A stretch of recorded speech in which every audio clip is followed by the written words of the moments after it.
الحمد لله رب العالمين والعاقبة للمتقين والصلاة والسلام على سيد الأنبياء والمرسلين جزا الله عنا سيدنا ومولانا محمدا صلى الله تعالى عليه وسلم ما هو أهله صلاة وسلاما عليك يا رسول الله اللهم ربنا آتنا في الدنيا حسنة وفي الآخرة حسنة وقنا عذاب النار.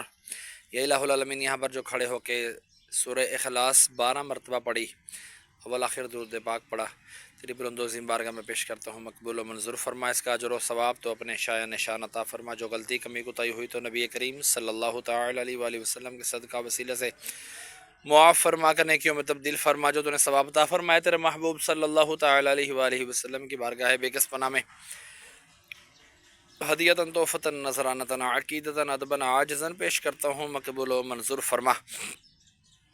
آپ کے وسیلے سے آپ کے والدین کریمین طیبین طاہرین، آپ کے ازواج مطہرات، آپ کے صحابہ کرام، صحابیات، تابعین، تبع تابعین الاعظام، تمام سلاسل کے بزرگان دین حضرت آدم علیہ السلام سے لے کر آج تک اور آج سے لے کے قیامت تک کے مسلمین مسلمات مومنین مومنات کی ارواحوں کو درجہ بدرجہ اس کا ثواب پیش کرتا ہوں، مقبول و منظور فرما. خصوصاً بالخصوص ہمارے محسن بھائی کے والد امجد بھائی مرحوم کی ارواح کو اس کا ثواب پیش کرتے ہیں، قبول و منظور فرما. میں اپنے والدین مرحوم کی ارواحوں کو بھی اس کا ثواب پیش کرتا ہوں، مقبول و منظور فرما.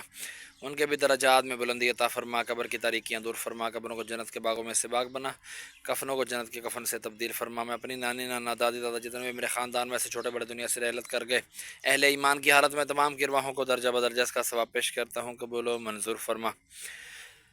یا اللہ مرنے کے بعد سارے کا سارا ثواب مجھے بھی عطا فرمانا. وصلی اللہ تعالی علی خیر خلقہ محمد وعلی آلہ واصحابہ اجمعین برحمتک یا ارحم الراحمین.